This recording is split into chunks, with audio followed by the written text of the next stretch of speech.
عمل الشيطان فاجتنبوه. قال رسول الله صلى الله عليه وسلم: كل مسكر حرام. قال رسول الله صلى الله عليه وسلم: ما أسكر كثيره فقليله حرام.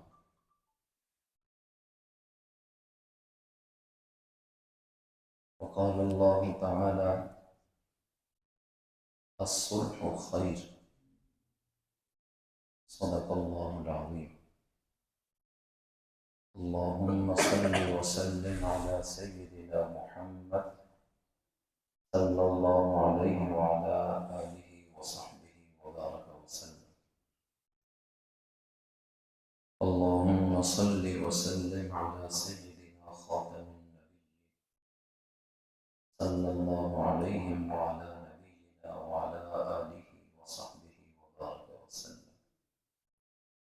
يا رب صل وسلم دائما أبدا على حبيبك خير الخلق كلهم، والحبيب الذي ترجى شفاعته لكل هول من الأهوال مقتحم. تمام حضرات درود پڑھ لیجیے۔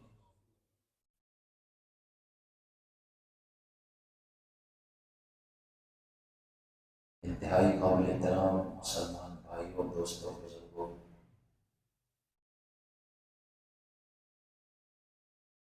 قرآن کریم میں اللہ تعالیٰ نے نشے سے، نشہ آور چیزوں سے بچنے کا حکم دیا۔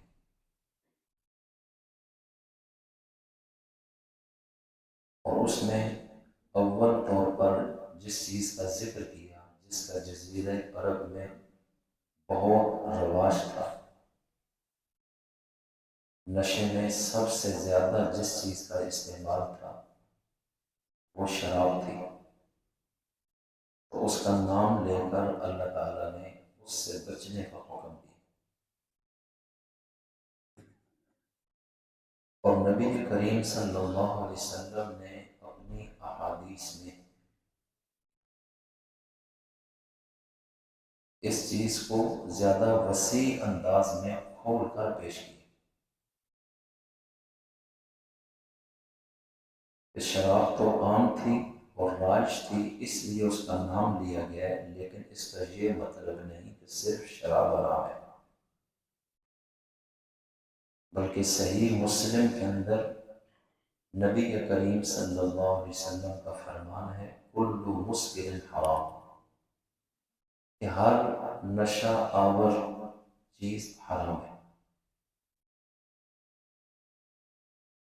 تو گویا کہ شراب ہو، آئس ہو، افیم ہو، پاؤڈر ہو، یا اس کے علاوہ دیگر جتنی اشکال کی چیزیں کسی بھی نام سے کسی بھی ملک میں کسی بھی دور میں رائج ہو، جن سے عقل ڈھک جاتی ہے، ڈھانپ دی جاتی ہو، نشہ پیدا ہوتا ہو، اسلام نے اس چیز کو حرام قرار دیا۔ اور باقاعدہ طور پر اسلامی ریاست میں اس جرم کا ارتکاب کرنے والوں کی سزائیں بھی جاری ہوتی ہیں۔ نشے سے بہت سارے نقصانات ہوتے ہیں، اور وہ ہر نوعیت کے نقصانات ہیں۔ نشہ کرنے والے کی صحت، اس کا دماغی توازن، اس کا دین اور ایمان، خاندانی اور معاشرتی سسٹم مکمل طور پر تباہ ہو جاتا ہے۔ وہ ایک شخص متاثر نہیں ہوتا، وہ پورے معاشرے کے لیے مسئلہ بن جاتا ہے۔ ایسا شخص دین سے بھی دور اور اخلاق سے بھی دور ہوتا ہے۔ تو یہ ایک شخص کا مسئلہ نہیں، یہ پورے معاشرے کا مسئلہ ہے۔ یہ انفرادی مسئلہ نہیں، یہ اجتماعی مسئلہ ہے۔ نبی کریم صلی اللہ علیہ وسلم نے اس دنیا میں قدم رنجہ فرمانے کے بعد لوگوں کی عزت، مال اور آبرو کو محفوظ کرنے کے قوانین پیش کیے، اور ہر وہ چیز جو عزت، آبرو، مال، جان، دین کے لیے مسئلہ پیدا کرے، ان تمام اسباب سے بھی آپ نے روکے، ان تمام اسباب کو بھی ناجائز اور حرام قرار دیا۔ اب زنا تو حرام ہے، لیکن ظاہر بات ہے زنا ایک آخری منزل ہے، اس سے پہلے اس کا آغاز بد نظری سے ہوتا ہے، تو اس چیز سے بھی منع کر دیا کہ اس کا لازمی نتیجہ منتج ہوگا اگلے عمل کا، تو جو اس کے اسباب ہیں اور محرکات، ان پر بھی پابندی لگائی۔ اسی طرح نشہ جب کوئی شخص کرتا ہے، اس کی عقل ڈھانپ دی جاتی ہے، اس کو پتہ نہیں چلتا وہ کیا بول رہے ہو، اس کو تمیز نہیں کہ سامنے بڑا ہے یا چھوٹا، زبان سے بکواسات ہوں گے، اللہ اور اس کے رسول کے بارے میں نازیبہ کلمات، غصے میں بیوی کو بھی طلاقیں بولے گا، ماں کو گالیاں دے گا۔ اب یہ ساری چیزیں حرام ہیں، کسی کی عزت، آبرو، مال، ان چیزوں پر حملہ یہ تو جائز ہی نہیں، لیکن اس نے یہ جرم کیا اور اس نے آپے سے باہر ہو کر ایسے اقدامات کیے کہ دوسروں کی عزت محفوظ نہیں، کئیوں کی جان اس نے لے لی، تو اس لیے اسلام نے نشہ آور چیزوں کو حرام کرا دیا۔ یہ نہیں کہ شراب پیو اور وہ اگلے کام مت کرو، پھر تو اس کے کنٹرول میں نہیں ہوگی، تو یہ دین کامل ہے۔ اس میں اللہ تعالیٰ نے جن چیزوں کو حرام کہا تھا، ان حرام تک پہنچنے والے راستوں پر بھی بین لگا ہے کہ خبردار ان راستوں کی طرف بھی مت آنا۔ قرآن کریم کی آیت پہ غور کریں، یا ایھا الذین آمنوا لا تقربوا الزنا، اے ایمان والو زنا اور بدکاری کے قریب بھی مت جانا۔ تو یہ قریب جانے کا مقصد کہ جو اسباب اس تک پہنچاتے ہیں ان سے بچنا ہے، اگر ان سے نہیں بچو گے تو اگلے کام سے شیطان خود بخود تمہیں ڈال دے گا اور روک نہیں سکو گے، اور اس کی جو سزا ہے وہ بڑی سخت ہے اسلام، اس میں انسان کی جان جائے گی۔ شادی شدہ ہے تو سنسار ہوگا، غیر شادی شدہ ہے تو اتنے کوڑے لگیں گے کہ اس کی جان چلی جائے گی۔ اس لیے اس بڑے نقصان سے بچانے کے لیے اس سے پہلے جو پابندیاں تھیں وہ لگائیں۔ اب اگر انسان اسلام کے بتائے ہوئے طریقوں کو اپنا لے گا تو یہ پورا معاشرہ پاک ہو جائے گا، نہ کسی کی عزت پہ مسئلہ بنے گا، نہ کسی کا مال غیر محفوظ ہوگا، نہ کسی کا دین غیر محفوظ ہوگا۔ اس لیے اللہ تعالیٰ نے قرآن کریم میں دنیا کے اندر امن قائم کرنے کے قوانین بیان کیے، ایک دوسرے کے حق کا تعین کیا، مالی معاملات میں بھی ہر ایک کا حصہ متعین کیا کہ وراثت میں کس کا کتنا حصہ ہے، کہ اس مال کی وجہ سے ایک دوسرے کی عزت اور جان پہ حملہ نہ ہو۔ ہر چیز خود کلیئر کر دی، نشہ آور چیزوں کو حرام کر دیا، دیگر بہت سارے، کسی کی عیب جوئی کرتا ہے، ٹو لگاتا ہے، جاسوسی کرتا ہے، غیبت کرتا ہے، کہنے کہ تو یہ چھوٹی چیزیں ہیں، لیکن جتنی دشمنی پیدا ہوگی کہ امن ختم ہو جائے، قتل قتال تک مسئلہ جائے۔ اس لیے ان تمام چھوٹے چھوٹے راستوں پر انسان کو پابند کیا کہ انسان بن کے رہو، نہ اپنے لیے مسئلہ بناؤ نہ کسی اور کے لیے، کیونکہ اگر تم اپنے آپ کو سنبھالو گے نہیں، جو ہم کہتے ہیں وہ نہیں کرو گے، تو اس کا نقصان تمہیں اٹھانا پڑے گا۔ سزا بھی تمہیں ملے گی اور عبرت بھی تم بنو گے۔ لیکن معاشرے کے اندر جو بد امنی پیدا ہو جائے گی، اب اس کو کور کرتے کرتے بڑا وقت لگ جانا ہے۔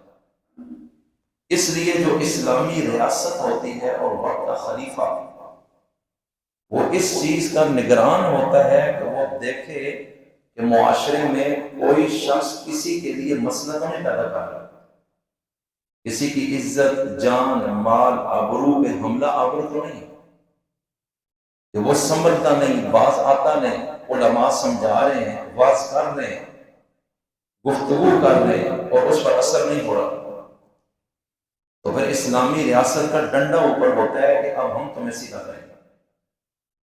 تو یہ ہے پورا تصور اس دنیا میں اسلامی ریاست اور خلافت کا، کہ رب یہ چاہتا ہے کہ زمین میں امن قائم ہو، یہ دنیا جنت کا نمونہ بن جائے۔ اب ظاہر بات ہے جب طاقتور چھوٹے کو دبائے گا، ناجائز استعمال کرے گا طاقت کا، اس کی چیزوں پہ قبضہ کرے گا، اس پر ظلم کرے گا، زیادتی کرے گا، بدماشی کرے گا، تو دنیا میں کسی نے تو انصاف کرنا ہے۔ اگر انصاف نام کی چیز نہ ہو تو آخر وہ مجبور ہو کہ کل اس کو قتل کرے گا، اس کے لوگ اٹھ کے کس کے بندوں کو ماریں گے، تو یہ سلسلہ روکنا تو کوئی نہیں۔ زمانہ جاہلیت میں یہی لا قانونیت تھی جس نے دنیا کو جہنم کا بنایا تھا، اور اللہ تعالیٰ نے اس دنیا کو دار الامن بنانے کے لیے پیغمبر امن و سلامتی کو بھیجا، اور آپ نے 23 سال کا عرصہ لگا کر ایک ایک شخص کو مل کر اس کے اندر شعور پیدا کیا کہ اپنے آپ کو چینج کرو، اپنی زبان کا استعمال سوچ کے کرو، اپنی آنکھ کا استعمال سوچ کے کرو، کدھر نظر اٹھانی اور کدھر نہیں، اس چیز کی پابندی کرو، ہر طرف دیکھنا نہیں، کسی طرف آنکھ کو روکنا بھی ہے کہ میں نے نظر جو نہیں ڈالی۔ اس لیے میں عرض یہ کرنا چاہتا ہوں، اسلام دراصل یہی کچھ ہے، اگر غور کیا جائے تو اس سے اچھا قانون اس کائنات میں نہ کوئی تھا نہ ہو سکتا ہے۔ اب اسی اسلامی معاشرے میں ریاست مدینہ کے والی اور تاجدار نے یہ اعلان کیا تھا، السارق والسارقة فاقطعوا أيديهما جزاء بما كسبا نكالا من اللہ، کہ چوری کرنے والا مرد یا چوری کرنے والی عورت اگر اس کی چوری ثابت ہو گئی تو ان دونوں کے ہاتھ کاٹ دو، تاکہ آئندہ چوری کا تصور ہی نہ ہو کہ کسی کے مال پہ ہاتھ ڈالنا ہے۔ اب اس نے مال پہ ہاتھ ڈالا، اللہ نے وہ ہاتھ کاٹ دیا، تو آئندہ کس کی جرأت ہوگی کہ پوری ریاست میں وہ کسی کے مال پہ قبضہ کرے؟ اور اگر وہ چھپ کر مال چوری کرتے ہیں، اس کو چوری کہتے ہیں، اور اگر وہ سینہ زوری سے مال چھینتا ہے، اس کو ڈکیتی کہتے ہیں۔ یہ اور زیادہ ظلم ہے کہ تم نے اس پر روک ڈالا، اسلحہ اٹھا کے، دبا کے، خوف پیدا کر کے لے لیے، اس لیے اس کی سزا اور سخت ہے کہ اس شخص کو سولی لٹکا دو، اور اس شخص کے ہاتھ پاؤں کاٹنے، ہاتھ کاٹنا ساتھ پاؤں بھی کاٹنے، کہ اس کو جرأت کیسے ہو گئی کہ یہ ایک اسلامی ملک اور ریاست کے اندر کسی بھی شخص کو اپنی طاقت کے زور پر کہ وہ کمزور ہے، وہ ناجائز فائدہ اٹھاتے ہوئے اس کے مال کو قابو کر رہے ہیں، اور یہ سزا معاشرے میں نہیں دینی، یہ اسلامی ریاست کے ذمہ داروں نے دینا۔ اس لیے میں عرض کرتا ہوں کہ اگر یہ سزائیں نہ ہوں تو یہ پانچوں انگلیاں تو برابر نہیں۔ آپ مجھے بتائیں، پانچوں انگلیاں برابر ہوتی ہیں؟ کسی کی ہیں؟ کچھ لوگ واضح و نصیحت سے سمجھ جاتے ہیں، کچھ لوگ تھوڑی سی سختی سے سمجھتے ہیں، کچھ لوگ ڈنڈے سے سمجھتے ہیں، اور کچھ لوگ پھر بھی نہیں سمجھتے۔ ان کے لیے پھر آخری حرب ہے کہ فساد کو ختم کرنے کے لیے ریاست طاقت کا استعمال کرے، اور پھر ریاست کے پاس اختیار ہے اس کو بڑھا دے، اس کو کوئی نہیں پوچھ سکتا، کیونکہ وہ اللہ کا نائب ہے، اور اس کی ذمہ داری ہے دنیا میں لوگوں کی عزت، آبرو، مال اور دین کو محفوظ رکھنا۔ لیکن آج پوری دنیا میں اسلامی سربراہوں کی پوزیشن کیا ہے، کیا وہ اپنی ذمہ داری کو سمجھتے ہیں؟ آپ کے سامنے یہاں تو قاتل کو بھی وکیل ملتا ہے، مقتول کو بھی وکیل ملتا ہے، سامنے سامنے بندے کو مارتا ہے اور عدالت سے نکلتا ہے، ضمانت بھی ہو جاتی ہے۔ سپریم کورٹ نے بھی اگر سزائے موت دے دی تو پاکستان کے صدر کو درخواست رکھے گا، اپیل کرے گا، وہ معاف کر دے گا، جبکہ مقتول کے ورثاء کو یہ اختیار ہے کہ وہ معاف کریں یا نہ کریں۔ یہ اختیار تو وقت کے نبی کو بھی نہیں دیا گیا، لیکن انگریز نے انسانیت کے نام پر یہ بڑا ظلم ہے، قتل کرنا، ہاتھ کاٹنا، سولی چڑھانا، یہ وحشیانہ سزائیں، تو امن کیسے قائم ہوگا؟ اس لیے آج انگریزوں کے ملک میں بھی امن کوئی نہیں، ڈکیتیاں، چوریاں، زنا، قتل، سب کچھ ہے۔ اللہ کے قانون کے سوا دنیا میں امن قائم ہی نہیں ہو سکتا۔ یہ کسی مسلک اور گروہ یا کسی دھڑے کی بات نہیں، یہ قرآن کریم میں واضح طور پہ یہ چیزیں موجود ہیں۔ اللہ تعالیٰ کیا کہتے ہیں 3 جگہ ایک صفحے پر، مَن لَّمْ يَحْكُم بِمَا أَنزَلَ اللَّهُ فَأُولَٰئِكَ هُمُ الْفَاسِقُونَ، کہ جو اللہ نے قانون اتارا اس کے مطابق جو فیصلہ نہیں کرتے وہ نافرمان ہے۔ اللہ کہتا ہے وہ میرے اطاعت گزار نہیں ہے، وہ میرے باغی ہیں، عملی طور پر وہ مجھ سے باغی ہیں کہ میرے بندے ہو کر میری زمین پر میرا قانون کیوں نہیں لاتے، وجہ، اور جو میں نے قانون اتارا ہے اس کے مطابق فیصلہ کیوں نہیں کرتے۔ تو اللہ کے دیے ہوئے قانون کے مقابلے میں قانون سازی کرنا، اس کا تو اختیار انسان کو ہے ہی کوئی نہیں۔ جو حدود اور قصاص کا قانون ہے، حدود اور قصاص 2 الفاظ ہیں، حدود حد کی جمع ہے، حدود کسے کہتے ہیں؟ حدود و قصاص، اور ایک ہوتا ہے تعزیرات، یہ حدود ہیں اور یہ تعزیرات۔ حدود وہ سزائیں ہیں کسی بھی جرم کی جو اللہ نے خود بیان کر دی، اس میں ترمیم کا اختیار نہ ملک صدر کے پاس ہے، نہ وقت کے نبی کے پاس ہے، نہ پارلیمنٹ کے پاس ہے۔ وہ سزا متعین ہو گئی کہ چور کا ہاتھ کاٹو، اب کسی کو یہ اختیار نہیں کہ وہ اپنے ملک میں یہ فیصلہ کرے کہ ہم چور کا ہاتھ نہیں کاٹ سکتے، ہم اس کو 6 مہینے سزا دیں گے، جائز ہی نہیں ہے، یہ اللہ کے مقابلے میں آنے والی بات ہے۔ تو جو حدود ہیں وہ سزائیں ہیں جو اللہ نے خود بیان کی کہ یہ اس جرم کی یہ سزا ہے۔ تو حدود میں ترمیم یہ کسی شخص کو بھی اختیار نہیں، اور جو اس اختیار کو ناجائز استعمال کرنے کے چکر میں ہے وہ اللہ کے مقابلے میں آنے کے چکر میں ہے۔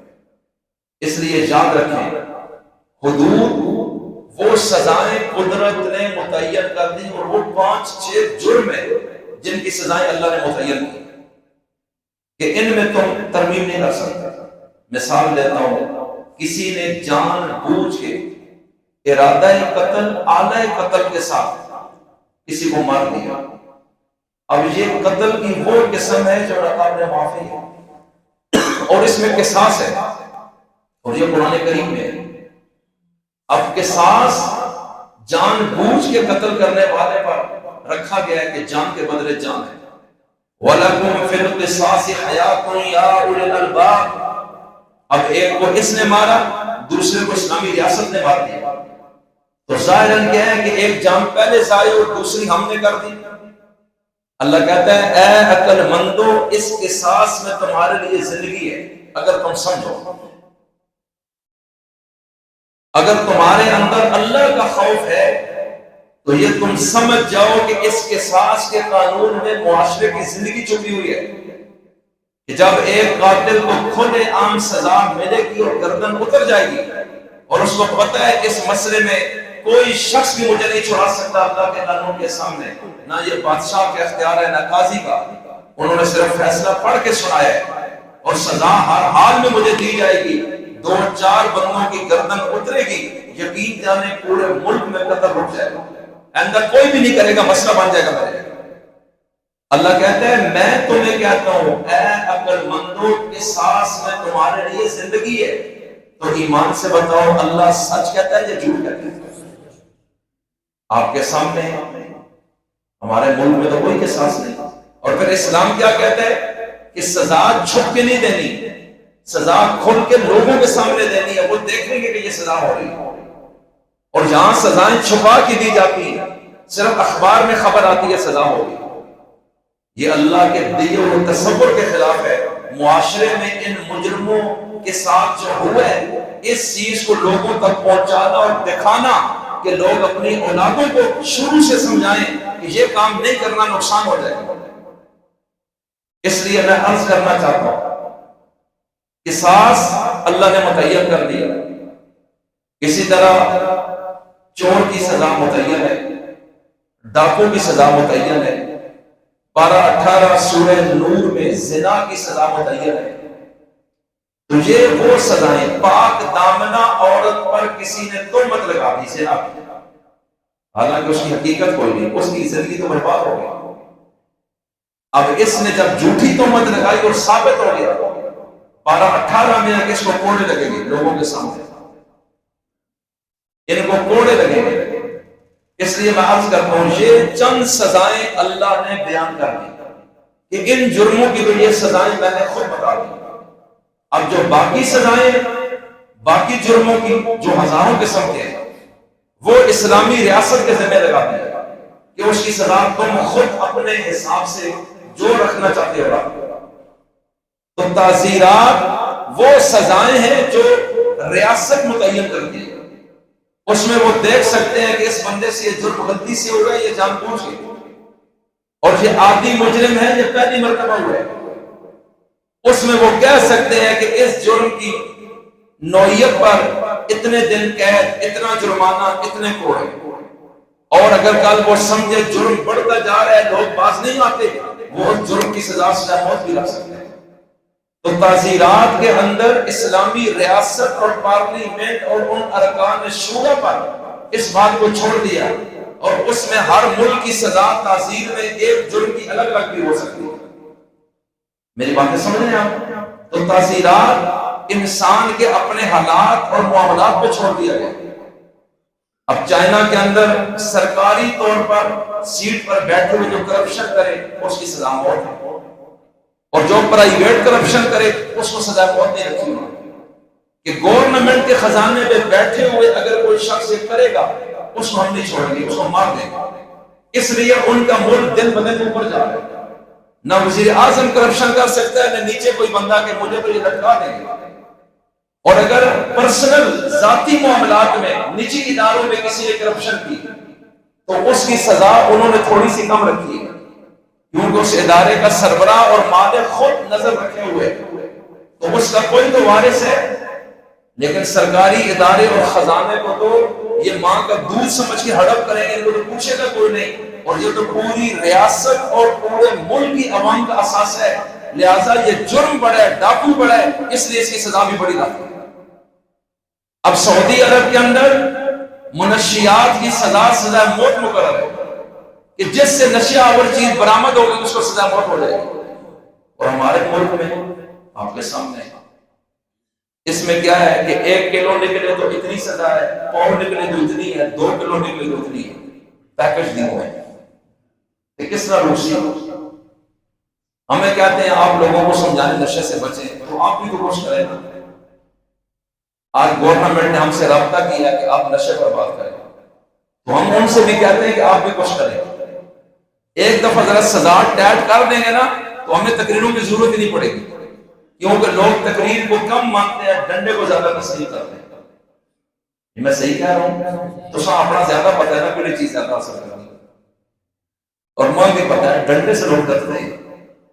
تو اس لیے میں عرض یہ کرنا چاہتا ہوں، اللہ نے جو قانون اتار دیا، اگر ہم اس چیز کو یقین کے ساتھ سمجھ جائیں کہ اس سے اچھا قانون کائنات میں کوئی نہیں، اور یہ واقعی اللہ کی کتاب ہے، اس میں ڈاؤٹ بھی کوئی نہیں، تو پھر اس کے بعد اس قانون کو اللہ کی زمین پر نہ لاگو کرنا یہ منطق سمجھ سے باہر ہے. ہر شخص یہ چاہتا ہے کہ میرا مال محفوظ ہو. آپ میں سے کوئی بندہ یہ چاہتا ہے میرے گھر چوری ہو؟ بولو. آپ چاہتے ہیں ڈاکو آپ کا مال لوٹ لیں؟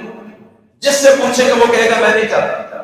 میں چاہتا ہوں میرا مال محفوظ ہو، ڈکیتی بھی نہ ہو، عزت محفوظ ہو، میری چاردیواری محفوظ ہو، میری آبرو محفوظ ہو، میرے گھر کا تقدس پامال نہ ہو، میں یہ چاہتا ہوں، اور کوئی طاقتور میرے اوپر ظلم نہ کر سکے، میں یہ چاہتا ہوں، میں آزادی چاہتا ہوں اور آزاد جینا چاہتا ہوں، اور کوئی طاقتور یا پیسے والا شخص زور بازو پر مجھے نیچے نہ لگائے، غلام نہ بنائے، بس میں اللہ کا بندہ بن کر اللہ کی زمین پہ خوشی کی زندگی گزارنا چاہتا ہوں، کوئی میرے لیے مسئلہ نہ بنائے، میں یہی چاہتا ہوں۔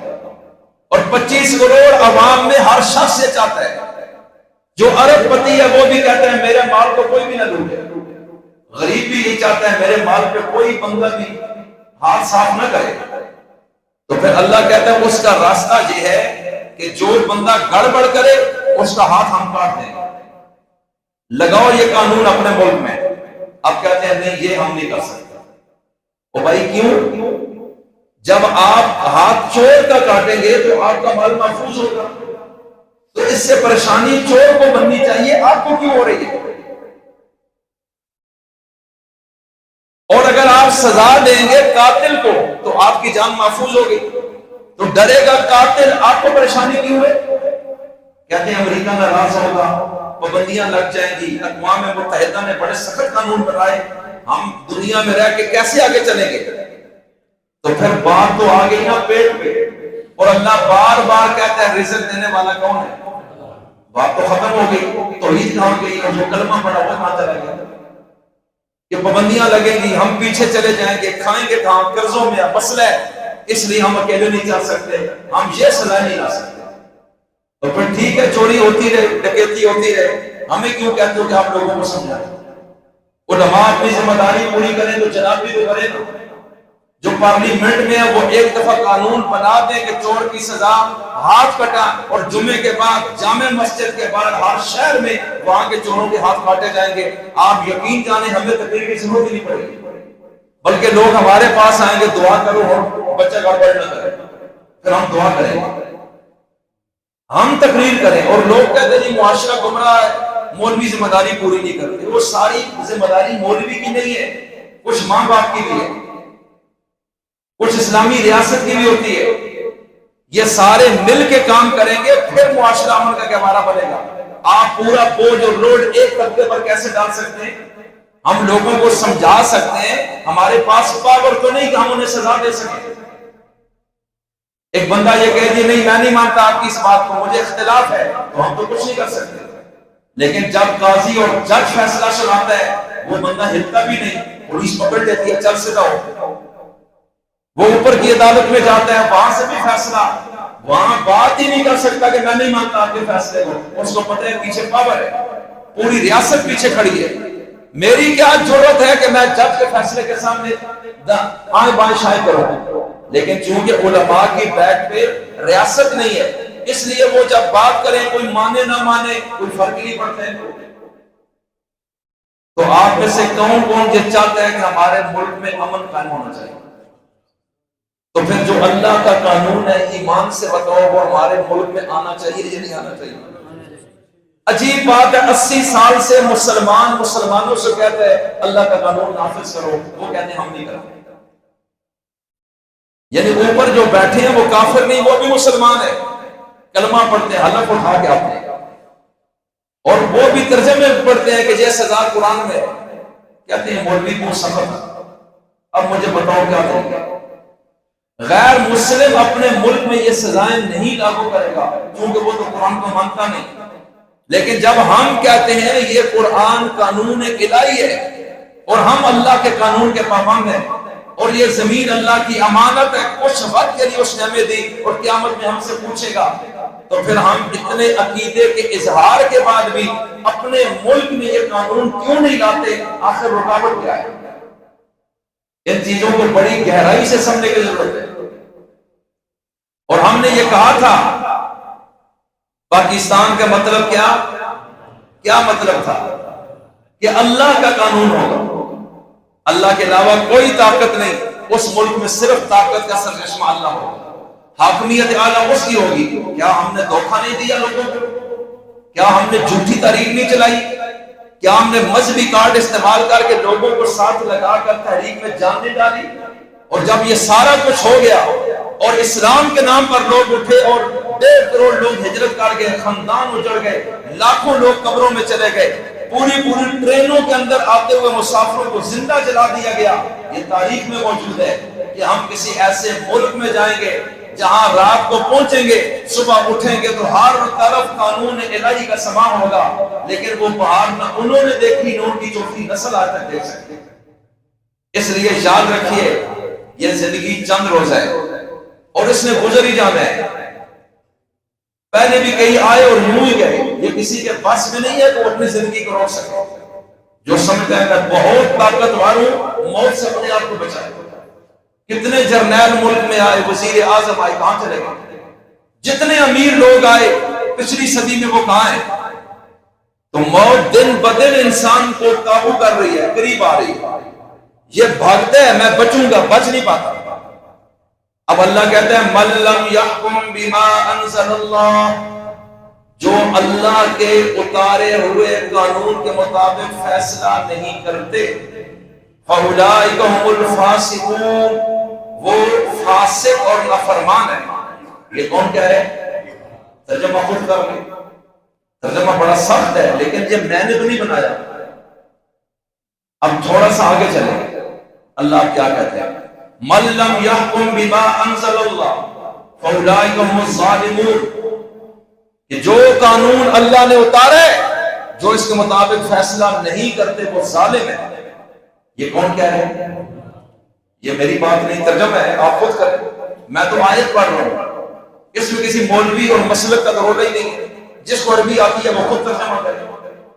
اب تیسرے مقام پر اسی صفحے میں اللہ کیا کہتا ہے، وہ سب سے سخت بات ہے، مَن لَّمْ يَحْكُم بِمَا أَنزَلَ اللَّهُ، جو اللہ نے قانون اتارا، جو اس کے مطابق فیصلہ نہیں کرتے، اولئک هم الکافرون، وہ کافر ہیں۔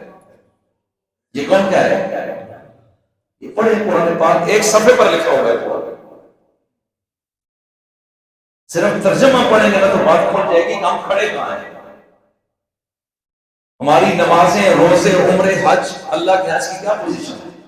ابو جہل اینڈ کمپنی بہت حج اور عمرے کرتے تھے، رہتا جو وہیں تھا مکہ، حاجی آتے ہیں ان کو پانی پلا رہے، صدقہ کرتا ہے، خیرات کرتا ہے، دسترخوان بچھاتا ہے کہ میں مکہ کا چودھری ہوں، جو لوگ بھی آئیں ان کو کھانا کھلائیں، پورے خانے کعبے کا ٹھیکیدار بنا ہوا ہے، اور مسلمانوں پر زیادتی کرتے ہیں، بت پرستی بھی کرتے ہیں، بیت اللہ کی تعمیر میں بھی ٹاپ و ٹاپ شریک ہے، پیسہ بھی لگا رہے ہیں، سارے کام کر رہے ہیں۔ اب اس طرف وہ خانہ کعبہ کا متولی ہے، اللہ کے گھر بیت اللہ کا انچارج ہے، یہ کوئی چھوٹی چیز ہے۔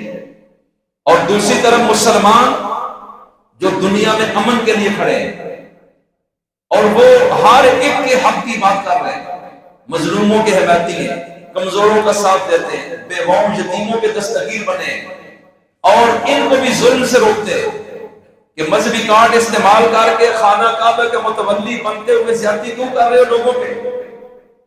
اب یہ ساری باتیں کرتے کرتے کرتے آخرکار وہ کہنے لگے وہ بات سنو، تم جتنے بھی ہو نا ہمارے مرتبے کو نہیں پہنچ سکتے، کیونکہ ہم حاجیوں کو پانی پلاتے ہیں، ہم ان کو روٹی کھلاتے ہیں، ہم مسجد کی تعمیر کرتے ہیں، بیت اللہ کی تعمیر پہ پیسہ لگاتے ہیں، تو اگر ہم تمہیں نہ بھی مانے ہمیں کیا فرق پڑتا ہے، ہم بڑے عظیم لوگ ہیں۔ اب اللہ تعالیٰ نے سورہ توبہ میں فرمایا اجعلتم سقایۃ الحاج وعمارۃ المسجد الحرام کمن آمن باللہ والیوم الآخر وجاہد فی سبیل اللہ۔ اللہ کہتا ہے مغز تمہارا خراب ہو گیا کہ جو اللہ پر ایمان لائے، اس پر یقین کرتا ہے اور آخرت پر بھی یقین رکھتا ہے کہ میں نے کل جواب دینا ہے، اور اللہ کے راستے میں جہاد کرتا ہے، جان اور مال کھپا رہا ہے کہ اس زمین پر اللہ کا قانون لاگو ہو جائے، انسانوں کا قانون نہ رہے، انسانوں کو رب کے قانون کا تحفظ ملنا چاہیے۔ ایک تو اس لائن پر ہے، اور دوسرا حاجیوں کو پانی پلاتا ہے، تعمیرات کر رہے ہیں، پیسہ لگا رہے ہیں، رنگ اور پالش کر رہے ہیں۔ اللہ کہتا ہے کیا یہ دونوں برابر ہو سکتے ہیں؟ اس ایمان کے مقابلے میں تم اس عمل کو لا کر پیش کر رہے ہو فرمایا کوئی حیثیت نہیں تمہاری، سنو ان ایمان والوں کو رب نے جنت کی خوشخبری دی ہے، اور اتنے بڑے بڑے کام کرنے کے بعد بھی اللہ نے تمہارے لیے جہنم کا فیصلہ کیا ہوا ہے، اس لیے کہ تم انصاف اور حق کے ساتھ نہیں کھڑے، تمہارے ان عملوں کی کوئی حیثیت اللہ کے ہاں نہیں۔ اور سورہ کہف کے آخری رکوع میں اللہ کہتا ہے جو لوگ کافر ہیں، ہمارے احکامات کو نہیں مانتے، انکار کر بیٹھے، اور قیامت کے دن ہماری ملاقات کو بھی نہیں مانتے، کہتے ہیں نہیں مر گئے مٹی ہو گئے کوئی قیامت نہیں، یہ سب مولویوں کی باتیں ہیں ڈرانے کے لیے، بس وہ دنیا میں اچھے کام کر رہے ہیں، غریبوں کا ساتھ، یہ بالاکوٹ مظفر آباد میں زلزلہ آیا، دنیا سے بھاگ کر آئے، خیمے دیے، دوائیاں دی، روٹیاں دی، پیسے دیے، اور لوگ کہتے ہیں یہ کرسچن ہیں اتنے اچھے لوگ ہیں، یہ یہودی اتنے اچھے لوگ ہیں، یہ غریب پرور ہیں، یہ اتنے کمال کے لوگ ہیں، دیکھو کیسے کیسے تڑپ رہے ہیں۔ اللہ کہتا ہے سنو جو مجھ پر ایمان نہیں رکھتے اور قیامت کے دن میری ملاقات پر بھی یقین ان کا کوئی نہیں، وہ جتنے بھی اچھے اعمال دنیا کے اندر کرے، میں تمہیں بتا رہا ہوں لا نقیم لہم یوم القیامت وزنا، قیامت کے دن ان کے ان اعمال کا ہم وزن بھی نہیں کریں گے، ہمارے ہاں کسی ایک عمل کی کوئی حیثیت ہی کوئی نہیں۔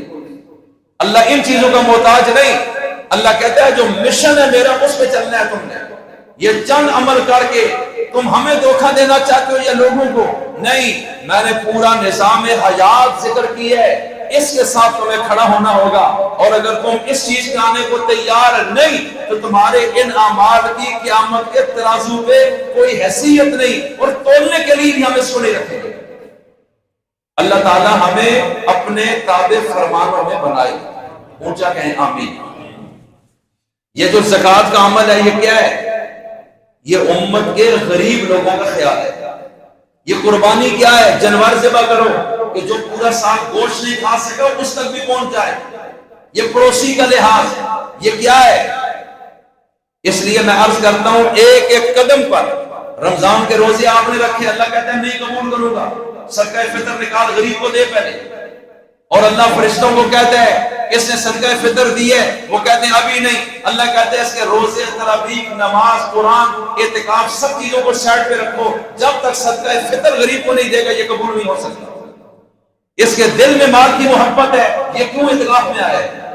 اعتکاف تو ایک کورس ہے، یہ اس کا ایک ظاہر ہے، اس کے اندر ایک روح تھی اور وہ ہماری عظمت اور اہمیت تھی، اگر وہ اس کے دل میں نہیں آئی تو اس اعتکاف کی شکل کو ہم نے لے کے کیا کرنا ہے؟ اس لیے میں عرض کرنا چاہتا ہوں میرے نبی نے ایک با مقصد جماعت تیار کی کہ اس دنیا میں تم نے امن کے قیام کے لیے کھڑے ہونا ہے، اللہ کے حقوق کا بھی تحفظ، مخلوق کے حقوق کا بھی تحفظ کرنا ہے۔ کیا آپ کے علم میں نہیں کہ جب میرے نبی کا انتقال ہوا غالباً خلیفۃ الرسول صدیق اکبر کا یہ خطبہ ہے، اور جات یہ پڑھتا ہے یہ انہوں نے بولا ہے، اگر ان کا نہیں پھر حضرت عمر کے خطبے میں ہے، ان دو میں سے ایک کے، اور غالب گمان یہی ہے کہ حضرت صدیق اکبر کا خطبہ ہے جس میں انہوں نے پہلی تقریر جو کی حضور کے بعد منبر نبوی پہ کھڑے ہو کے، اس میں یہ بات بتائی تھی کہ تم میں جو طاقتور ہے وہ میرے سامنے کمزور ہے، جب تک میں اس سے غریب کا حق نہ دلوا دوں، اور جو کمزور ہے وہ میرے سامنے طاقتور ہے، جب تک میں اس کا حق ظالم سے چھین کے اس کو نہ دے دوں۔ اور جہاں تک فرمایا کہ جو اپنے آپ کو فن خان سمجھتا ہے، یاد رکھے اگر اس نے اسلامی ریاست میں کوئی انصاف کا قتل کیا یا کسی کا حق غصب کیا تو میں اپنا پاؤں اس کی گردن پہ رکھ کے غریب کا حق نکال تک میں اس تک پہنچا دوں گا۔ یہ حضرت صدیق اکبر کا وہ خطبہ ہے جس نے پوری ریاست کے سامنے رکھ دیا کہ خلیفہ وقت کس ذمہ داری کو ادا کرے گا۔ نماز پڑھنا، روزہ رکھنا، زکوٰۃ دینا یہ تمہارا اپنا عمل ہے، لیکن میں زیادتی نہیں ہونے دوں گا، بے انصافی نہیں ہونے دوں گا، اور اس چیز کو میں پوری کڑی نظر رکھوں گا تمہارے اوپر، اس لیے کوشش کرو کسی کا مقدمہ میری عدالت میں نہ آئے۔ اور آج یہ کہاں ہے؟ آپ کے سامنے، پوری دنیا میں کہیں بھی نہیں ہے، مفادات کی جنگ ہے، اور یہ قیامت کی علامات میں سے ہے۔ اللہ مجھے اور آپ کو اپنے نبی پر صحیح ایمان لانے کی اور ان کی بات کو صحیح سمجھنے کی توفیق عطا فرمائے۔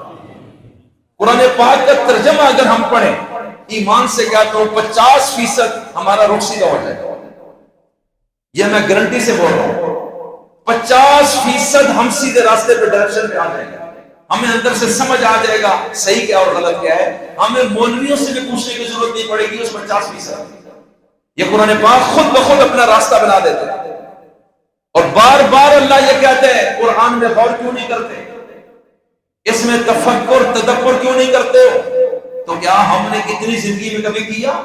ہمیں تو کچھ پتہ نہیں اللہ کیا کہتے ہیں. ہمیں تو صحیح پڑھنا بھی نہیں آتا, سمجھنا تو بڑے دور کی بات ہے. ہم صرف ہوا میں اوپر تقریر سنتے چلے جاتے ہیں, کبھی اس میں غور نہیں کرتے اللہ کہتا کیا ہے. ایک طرف اللہ کی بات ایک آیت, اور ایک طرف مولویوں کی 1000 گھنٹے کی تقریر. یہ جو آیت اپنا کام کرے گی وہ تقریر اتنا نہیں کر پائے گی. اس لیے میں عرض کرتا ہوں آج ہمارے اندر یہ مسئلہ ہے کہ ہم وقت نکالنے کو تیار نہیں, اور 10-15 منٹ بھی ہم قرآن پاک کو 24 گھنٹے میں سے دینے کو تیار نہیں.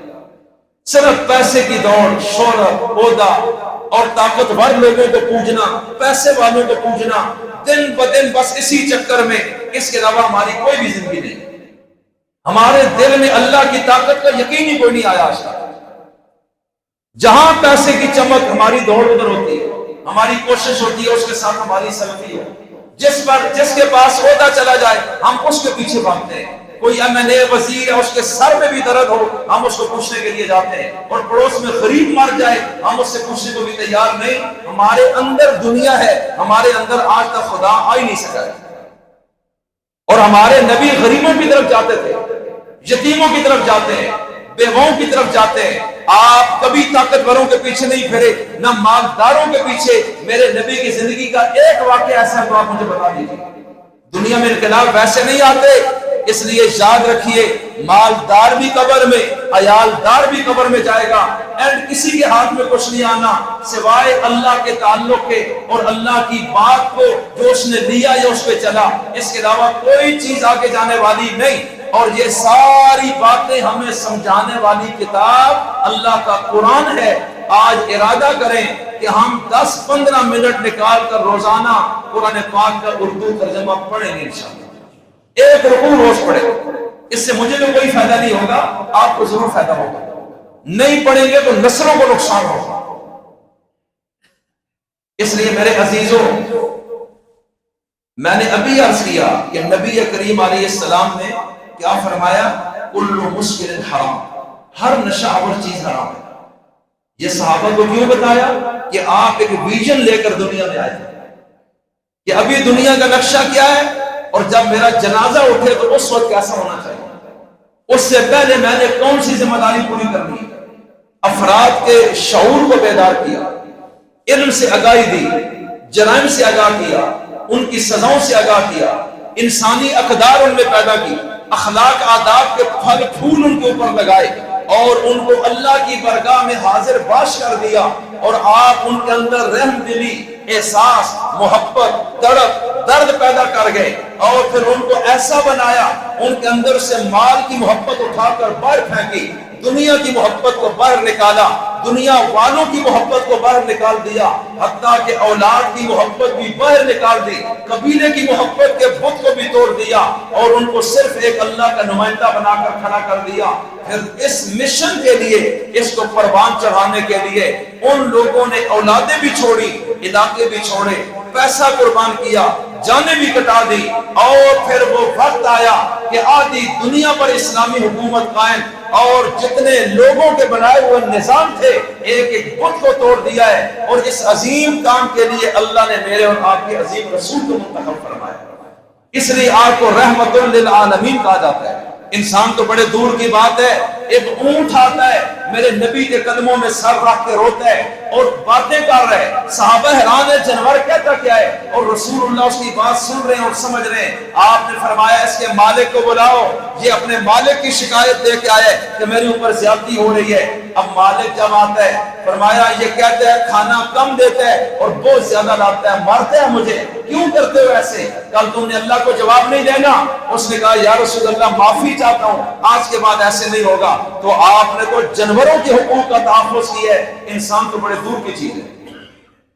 تو آج یہ حقوق کہاں ہیں؟ عورتیں اپنے حقوق کے لیے الگ جلوس نکالتی ہیں, ہجڑے اپنے حقوق کے لیے الگ جلوس نکال رہے ہیں, مزدور اپنے حقوق کے لیے الگ بھاگ رہے ہیں, اور حق کسی کو بھی نہیں ملتا. اس لیے کہ جو بھی اوپر آتا ہے اس کو حق کا پتہ ہی نہیں ہے، اس کے دماغ میں تو ایسی چیز ہی نہیں ہے، اس کے دماغ میں ایک ہی چیز ہے کہ امریکہ کو کیسے ملنا ہے، تعلق کیسے رکھنا ہے، پیسہ کیسے بنانا ہے، اس سے آگے تو چکر ہی کوئی نہیں۔ پیسہ دے گا تو اوپر آئے گا، پیسہ نہیں دے گا ایک اور کو اوپر میں آئے گا۔ اس لیے میں عرض کرتا ہوں بھائیو، اس چکر سے باہر آ جائیں، بجائے اس کے کہ کل موت کے چکر میں پڑ جائیں۔ میں اور آپ، اور آج سے ہم اپنا قبلہ درست کریں کہ ہم اللہ کی بات کی طرف توجہ کریں گے، اپنی اولادوں کو بھی قرآن کریم سکھائیں۔ اس مہینے میں مدرسوں میں داخلے ہوئے، اپنا کم از کم ایک بچہ مدرسے میں ڈال دیں، کوئی قیامت نہیں کرے گی، فائدہ ہوگا۔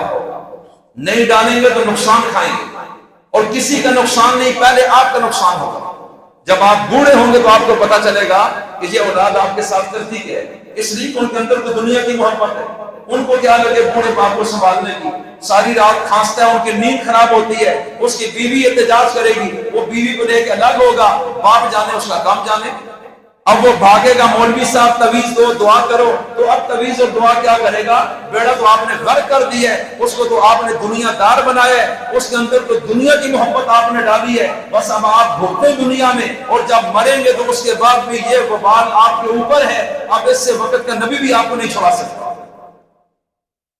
اللہ بار بار قرآن میں یہ چیز کہتا ہے، بار بار، اے ایمان والو اللہ سے ڈرو، اے ایمان والو قیامت کے دن کے یاد کرو جس دن اور کوئی کام نہیں آئے گا، تمہارے اپنے اعمال تمہارے سامنے ہوں گے۔ اور یہ بھی اللہ کہتے ہیں ظہر الفساد فی البر والبحر بما کسبت ایدی الناس، کہ خشکی اور تری میں جتنا فساد اور بگاڑ اور بدامنی ہے یہ انسان کے اپنے ہاتھوں کی وجہ سے ہے، اس کے اپنے کرتوتوں کی وجہ سے ہے، اور ہم اس کو بار بار بتا رہے ہیں کہ تیرے اس عمل سے بدامنی ہے، چھوڑ دے، زبان کا استعمال درست کر، آنکھ کا زبان کا استعمال، کان کا استعمال، مال اگر رب نے دیا ہے تو اس کا استعمال صحیح کر، غلط راستے پر نہ کر، نقصان کھائے گا۔ اور آج دنیا میں بد امنی تیری وجہ سے پیدا ہو رہی ہے، تو ہم چاہتے ہیں دنیا امن کا گہوارہ بنے، اور جتنی جنگیں بھی ہیں ان میں بھی جتنی شکل بن سکتی ہے امن کی طرف، فرمایا کہ یہ بہترین راستہ ہے، الصلح خیر، فرمایا بہرحال صلح سب سے بہترین چیز ہے، اس لیے کہ لڑائیوں میں کبھی مقصد نہیں ہوئے۔ آپ کے سامنے امریکہ نے کتنی مرتبہ طاقت کا ناجائز استعمال کیا، پوری دنیا میں جہاں بھی جو کمزور اس نے دیکھا اس پہ چڑھ دوڑا، کبھی وہ ایٹمی قوت میں حملہ نہیں کرتا، کرے گا کسی ایٹمی ملک میں حملہ، اس کو سمجھ آ جائے گی کتنے 20 کا 100 ہوتا ہے، لیکن وہ اس ملک پہ چڑھ دوڑتا ہے جو غریب ہے اور مسلمان ہے، اور اس کو پتا ہے کہ مسلمان بھی سارے بکھرے ہوئے ہیں، قرآن کریم سے بتکے ہوئے ہیں، دنیا کی محبت میں غرق ہیں، عیش و عشرت، پیسہ، زنا اور دنیا کی اس زیب و زینت کے وہ غلام بن چکے ہیں۔ وہ اصل غلام تو اصل اللہ کے غلام تو رہے کوئی نہیں، آپس میں بھی ان کے ٹکڑے ٹکڑے ہیں، اس لیے ایک ایک کو وہ الگ الگ تھے، کبھی افغانستان کو مارا، کبھی عراق کو مارا، کبھی سوڈان کو مارا، کبھی لیبیا کو مارا، کبھی اس نے مصر پہ حملے کیے، کبھی اس نے شام پہ حملے کیے، کبھی اردن پہ حملے کیے، کہ پوری دنیا میں صرف مسلمان ہی اس کو ظالم نظر آتا ہے، اور کبھی فلسطین اور غزہ پہ چڑھ دوڑتا ہے، کبھی وہ پاکستان کے قبائل پہ چڑھ دوڑتا ہے کہ یہ دنیا میں بد امنی پھیلاتے ہیں، اور خود جو بھی کریں کہتے ہیں نہیں نہیں کوئی مسئلہ نہیں، ہم تو امن قائم کرنا چاہتے ہیں۔ اس لیے میں عرض کرتا ہوں یہ دنیا کے اندر ہم دیکھ رہے ہیں تو جو طاقتور ہے وہ غلط استعمال کرتا ہے، لیکن جو قرآن پڑھنے والے ہوتے ہیں ان کے دل میں دنیا کا خوف نہیں ہوتا، ان کے دل میں کس کا خوف ہوتا ہے؟ وہ نڈر ہو کے میدان میں آتے ہیں، وہ عمل جہاد کے ذریعے سپر پاور کو روک لیتے ہیں، اس کی گردن سے سریا نکال دیتے ہیں، اور دن دہاڑے اس کو تارے دکھا دیتے ہیں۔ کیا آپ نے نبی کی جماعت کا نہیں پڑھا احادیث میں کہ وہ عرب کے بدو اٹھے اور دنیا کی سپر پاور ایران کے ٹکڑے ٹکڑے کر دیے، کیونکہ اس وقت وہ کمزوروں پر ظلم ڈھاتا تھا، اور حضور نے خط لکھا اس بادشاہ کو کہ میں جو قانون لایا ہوں اس کو تسلیم کر لو، امن پا جاؤ گے۔ اس نے بدماشی میں حضور کا خط پھاڑ دیا، اور وہاں سے بدماش بھیجے کہ مدینہ سے شخص کو گرفتار کر کے زنجیروں میں جکڑ کے میرے دربار میں پیش کرو۔ اس خط میں اپنے نام کو میرے نام سے پہلے اس نے کیسے لکھا؟